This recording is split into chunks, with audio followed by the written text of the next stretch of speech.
Attack on Titan fue una de las series de anime más populares de la década pasada, la cual en lo personal considero que fue sobrevalorada de manera descomunal. Este video va entonces de analizar la obra y ver cuál es el problema de la misma. La obra comienza con una premisa extraordinariamente sólida. Un horror existencial donde la humanidad vive encerrada entre murallas para protegerse de unas criaturas antropófagas llamadas titanes, mientras el exterior permanece reducido a una incógnita casi metafísica. La pregunta que articula toda la primera parte de la historia es sencilla, y es precisamente por eso poderosa. ¿Qué hay más allá del muro? Esa curiosidad recuerda inevitablemente a obras como The VJs de Mr. Night Shyamalan, donde el verdadero protagonista no es el monstruo, sino el límite epistemológico impuesto por una sociedad. El misterio funciona porque establece una tensión permanente entre el mundo conocido y aquello que permanece oculto. Sin embargo, Isayama parece incapaz de confiar en la potencia de esa premisa durante demasiado tiempo. Apenas los titanes irrumpen en Shingashina y provocan el éxodo masivo, la serie comienza un proceso de inflación narrativa de la que jamás vuelve a recuperarse. La muerte de Carla Jaeger constituye el acontecimiento fundacional del trauma de Eren, el origen de su voluntad y el núcleo de su teleología personal: exterminar a todos los titanes. Esa motivación resulta perfectamente comprensible. El problema aparece cuando la propia obra decide dinamitar retrospectivamente ese fundamento para satisfacer una obsesión enfermiza con un giro argumental. Cuando una historia empieza a sacrificar la casualidad para rendir culto al impacto inmediato, deja de construirse sobre una estructura dramática y empieza a hacerlo sobre fuegos artificiales. La transformación de Eren en titán ocurre sorprendentemente pronto y, contra todo pronóstico, funciona bastante bien. De hecho, probablemente sea uno de los mayores aciertos de toda la serie, revelación que cambia completamente el paradigma del conflicto sin destruir la lógica interna del mundo. Todavía existe una sensación de descubrimiento orgánico, todavía parece que la historia sabe hacia dónde quiere ir. Ese estado dura muy poco. A partir de ahí, Attack on Titan entra en una espiral donde absolutamente todo debe convertirse en un plot twist. Cada arco necesita superar al anterior mediante una revelación más extravagante que la precedente, hasta el punto de producir una saturación cognitiva. La sorpresa deja de ser un recurso narrativo para transformarse en una necesidad patológica. El espectador deja de preguntarse qué sucederá y empieza a esperar mecánicamente el próximo volantazo del guión. La obra pierde toda fenomenología al descubrimiento porque reemplaza el desarrollo del sobresalto constante. Termina convirtiéndose en una sucesión de cebos diseñado para Tsuda antes de una narración coherente. El trío protagonista tampoco ayuda demasiado. Eren posee cierta densidad psicológica, aunque posteriormente también termine degradado por las propias decisiones del guión.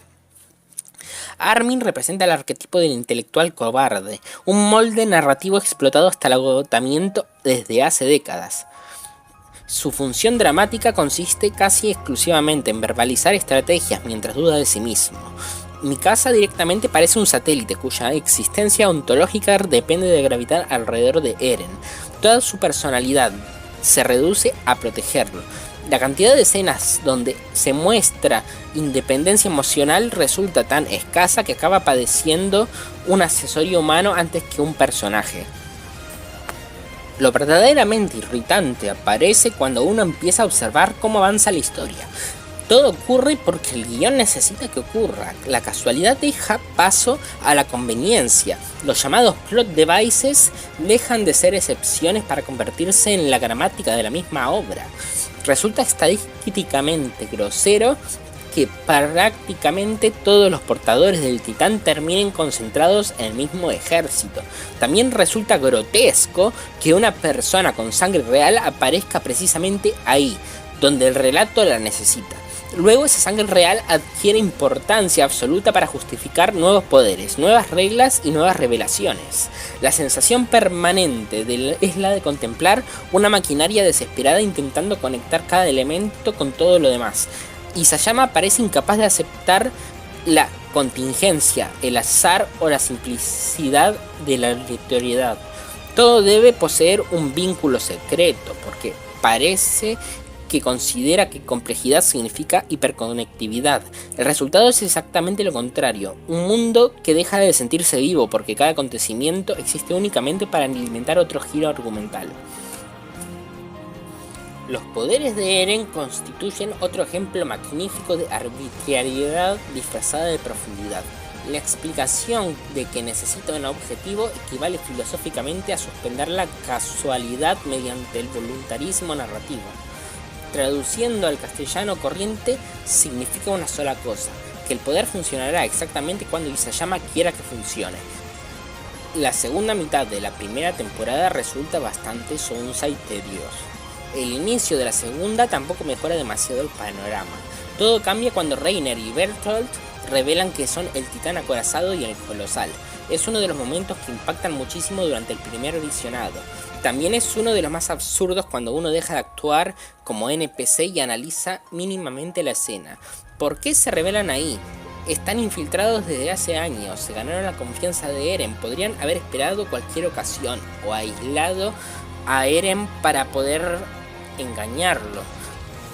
En cambio, deciden confesar su identidad en medio de un ejército entero.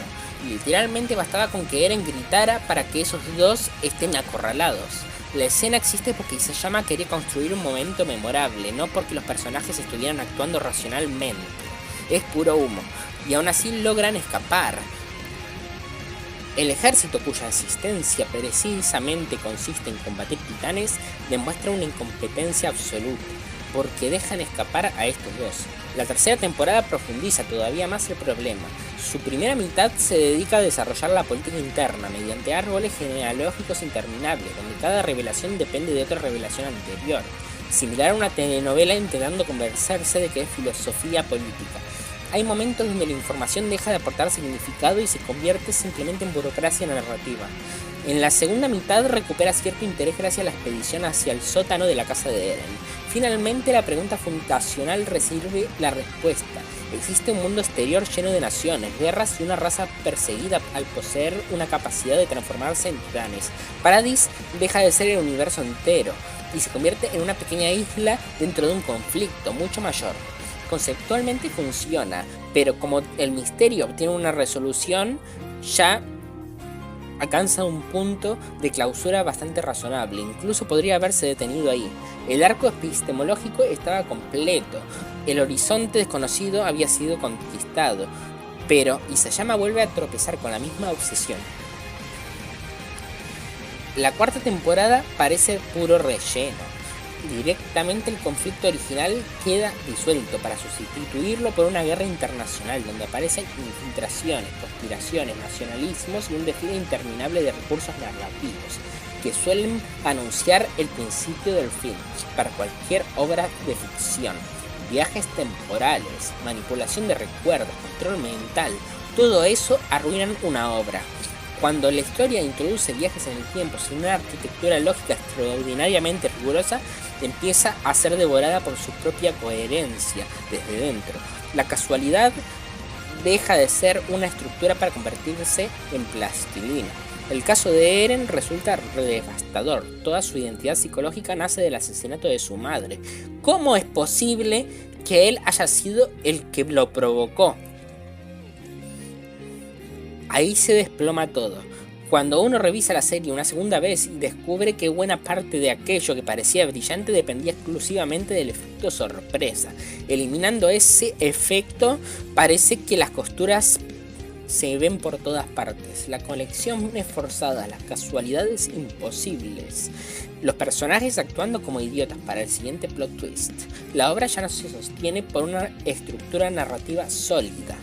Mi conclusión sigue siendo un 3 de 10. Una obra obscenamente sobrevalorada, cuya reputación se sostiene mucho más sobre la intoxicación colectiva del hype que sobre la consistencia de una escritura. Si algún Shingeki Tord siente la necesidad de responder con un ensayo de 20 páginas, probablemente esté confirmando exactamente el problema que acabo de señalar.